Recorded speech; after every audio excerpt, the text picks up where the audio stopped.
Good morning student. Hindi की online classes में आप सभी का एक बार पुनः स्वागत है। बच्चों, आज हम एकांकी का अध्ययन करेंगे कि एकांकी क्या होता है, एकांकी के कितने तत्व होते हैं, एकांकी के कितने प्रकार होते हैं, वह नाटक और एकांकी में क्या अंतर होता है।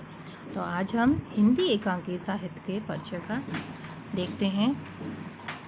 एकांकी, एक अंक वाले नाटकों को एकांकी कहते हैं। बच्चों, यहाँ एक प्रश्न बनता है कि एकांकी किसे कहते हैं, तो इसका उत्तर होगा कि एक अंक वाले नाटकों को एकांकी कहते हैं। एकांकी में हुए अनेक प्रयोगों के कारण इसका विकास अनेक दिशाओं में हुआ है। एकांकी किसी एक नाटकीय घटना या मानसिक स्थिति पर आधारित होता है। एकांकी में कम से कम उपकरणों के सहारे ज़्यादा से ज़्यादा प्रभाव उत्पन्न किया जाता है। क्या किया जाता है?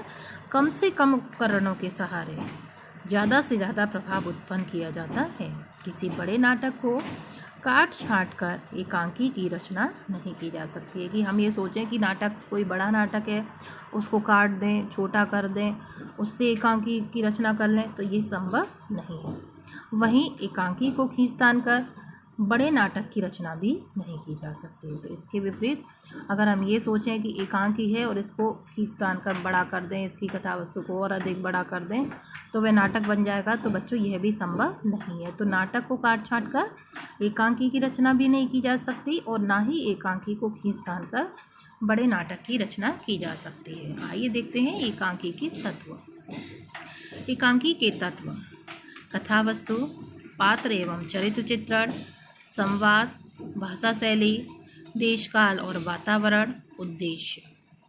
तो बच्चों, आइए इसके एक एक पॉइंट के बारे में थोड़ा समझते हैं। कथा वस्तु, कथा वस्तु क्या होती है कि जिस कथा के आधार पर एकांकी की रचना एवं प्रस्तुति की जाती है उसे एकांकी की कथा वस्तु कहते हैं। मतलब एकांकी की जो कथा होती है उसको क्या कहा जाता है? कथा वस्तु। विषय के अनुरूप एकांकी की कथा वस्तु विभिन्न प्रकार की होती है। एक कथा वस्तु कई प्रकार की हो सकती है, जैसे पौराणिक भी हो सकती है कथा वस्तु, ऐतिहासिक भी हो सकती है, सामाजिक भी हो सकती है, धार्मिक भी हो सकती है व काल्पनिक भी हो सकती है।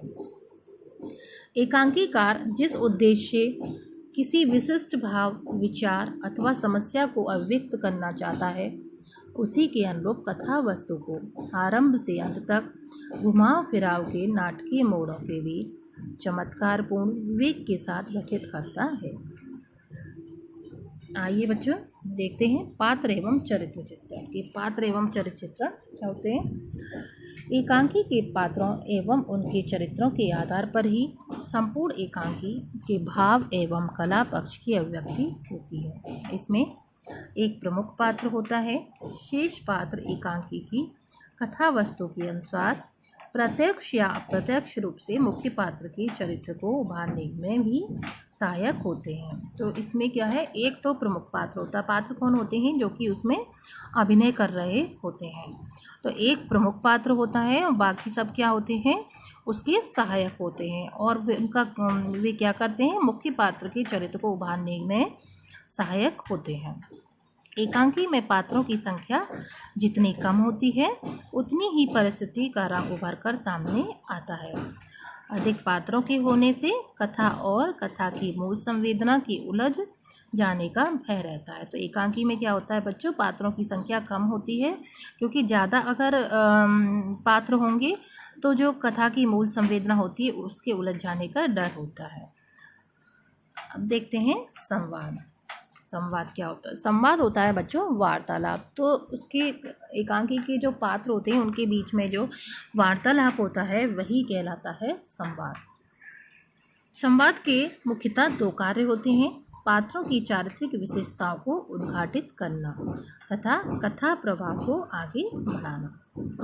परिस्थिति एवं पात्रों को जोड़ने के लिए, आंतरिक भावों एवं मनोवृत्तियों के उद्घाटन के लिए संवाद तत्व की भूमिका महत्वपूर्ण होती है। आवश्यकता से अधिक वार्तालाप उबा देने वाला होता है। अगर जो है किसी भी एकांकी में बहुत जब बात को बहुत ही खींच दिया जाता है और वार्तालाप को बहुत अधिक बढ़ा कर दिया जाता है तो उससे क्या होता है? जो पाठक होता है जो है वो उसके अंदर ऊब उत्पन्न होने लगती है। तो आवश्यकता से अधिक वार्तालाप उबा देने वाला होता है और औचित्य का विचार न करके की गई संवाद योजना एकांकी में बाधा डालती है। अतः पात्र की शिक्षा दीक्षा, देशकाल और सामयिक स्थिति के अनुरूप ही संवादों की योजना करनी चाहिए। संवादों के द्वारा एक पात्र जो कुछ बोलता है वह अर्थपूर्ण एवं उसकी विचारधारा का परिचायक होता है। एक पात्र द्वारा बोले गए शब्दों की प्रतिक्रिया दूसरे पात्रों पर होती है और वे चुभने वाले होते हैं। इस तरह संवादों द्वारा कथा वस्तु गतिशील होती है। तो संवाद कैसे होने चाहिए? संवाद की जो है स्थिति के अनुरूप होने चाहिए।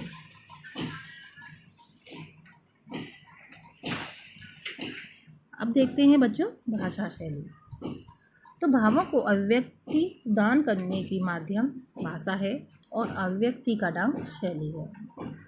भाषा क्या होती है? भावों को अभिव्यक्ति प्रदान करने का माध्यम, और अभिव्यक्ति का जो ढंग होता है कि किस ढंग से हम उनको अपने भावों को व्यक्त कर रहे हैं, वह होता है शैली।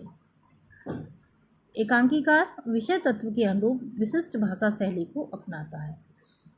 एक ही विषय वस्तु को लेकर विभिन्न विधाओं की कथा लिखी जा सकती है, लेकिन उसी विषय वस्तु को कवि अपने ढंग से प्रस्तुत करता है। तो नाटककार अपने ढंग से और एकांकीकार अपने ढंग से, तो सब अपने अपने ढंग से जो है उसको प्रस्तुत करते हैं।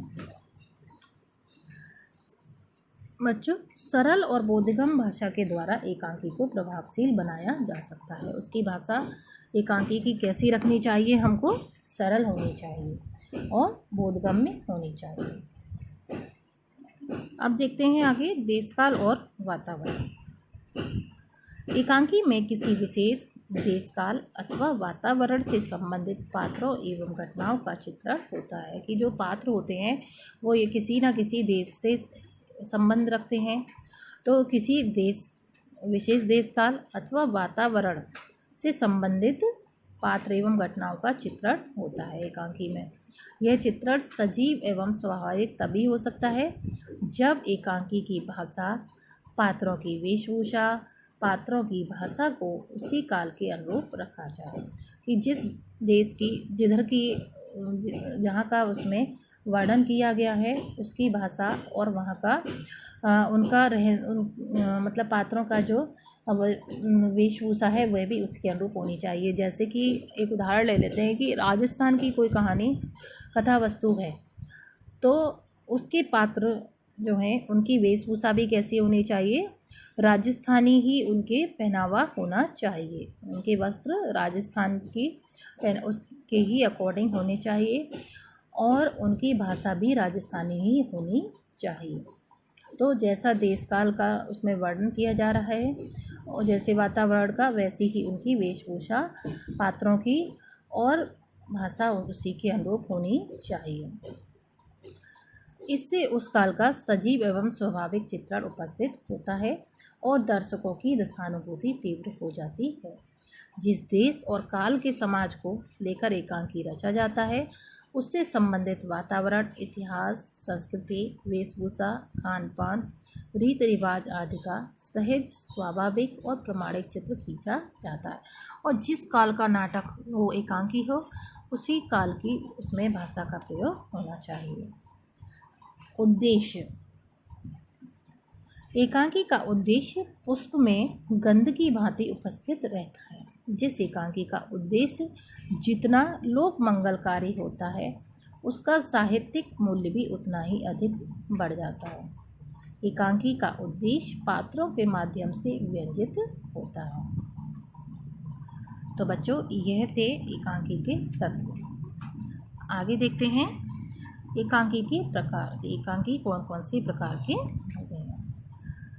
एकांकी के प्रकार हैं सामाजिक एकांकी, ऐतिहासिक एकांकी, मनोवैज्ञानिक एकांकी, राजनैतिक एकांकी, चारित्रिक एकांकी, पौराणिक एकांकी, सांस्कृतिक एकांकी, आंचलिक एकांकी, दार्शनिक एकांकी व तथ्यपरक एकांकी। आइए इनको थोड़ा थोड़ा इनके बारे में समझते हैं। पहले देखते हैं सामाजिक एकांकी। सामाजिक समस्याओं को आधार बनाकर सामाजिक एकांकी की रचना की जाती है। सामाजिक एकांकी का क्षेत्र अत्यंत व्यापक है। सामाजिक जीवन के विविध पक्ष यथा जैसे प्रेम विवाह, वर्ग संघर्ष, पीढ़ी संघर्ष इसके अंतर्गत आते हैं।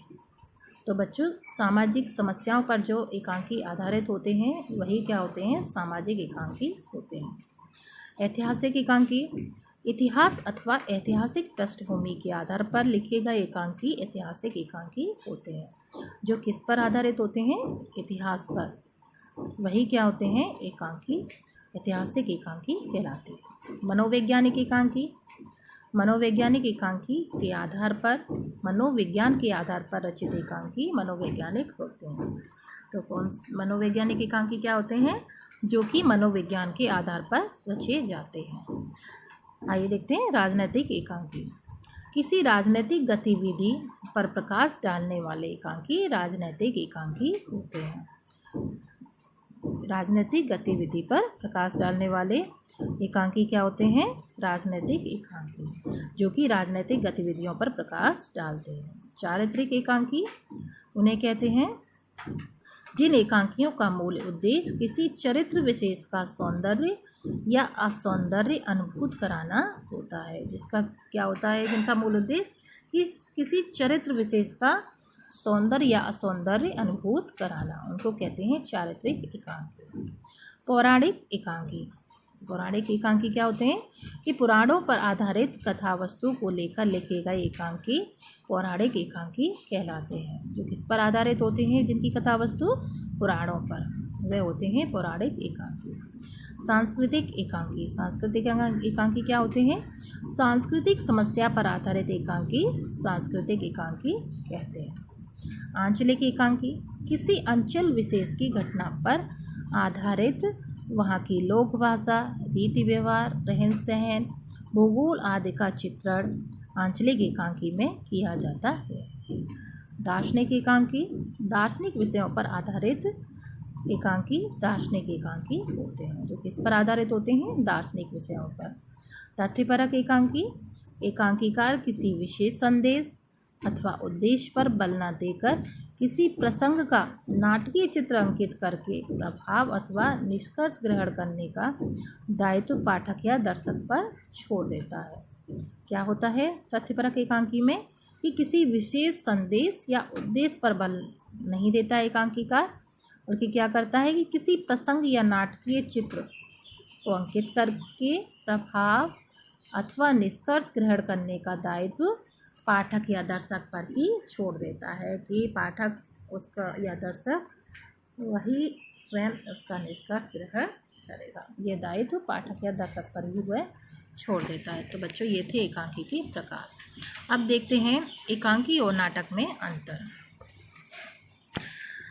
पहले हम एकांकी देखते हैं। एकांकी में क्या होता है कि एकांकी में एक ही अंक होता है, जबकि नाटक में क्या होता है? नाटक में 5 से 10 अंक होते हैं। एकांकी में एक अंक होता है, जबकि नाटक में क्या होते हैं? 5 से 10 अंक होते हैं। एकांकी में संक्षिप्त और एक ही कथा वस्तु होती है। क्या होती है इसकी कथा वस्तु? संक्षिप्त होती है और एक ही कथा वस्तु होती है, जबकि नाटक में लंबी कथा वस्तु होती है। तो दोनों में क्या अंतर हुआ कि एक तो नाटक में एकांकी में तो एक अंक होता है और नाटक में 5 से 10 अंक तक होते हैं। दूसरा, एकांकी में संक्षिप्त और एक ही कथा वस्तु होती है, जबकि नाटक में लंबी कथा वस्तु होती है। एकांकी में पात्रों की संख्या सीमित होती है। जैसा कि हमने पढ़ा था कि बहुत ज़्यादा पात्र उसमें नहीं रख सकते हैं, कम एकांकी में कम ही पात्र होते हैं, जबकि नाटक में अनेक पात्र होते हैं। तो बच्चों, ये एकांकी और नाटक में अंतर था। हमने क्या पढ़ा कि एकांकी में एक अंक होता है और नाटक में 5 से 10 अंक होते हैं। एकांकी में संक्षिप्त और एक ही कथा वस्तु होती है, जबकि नाटक में लंबी कथा वस्तु होती है। एकांकी में पात्रों की संख्या सीमित होती है, जबकि नाटक में अनेक पात्र होते हैं। तो बच्चों, यह एकांकी के बारे में हमने अध्ययन करा। आगे हम आपके पाठ्यक्रम में जो एकांकी है उनका अध्ययन करेंगे।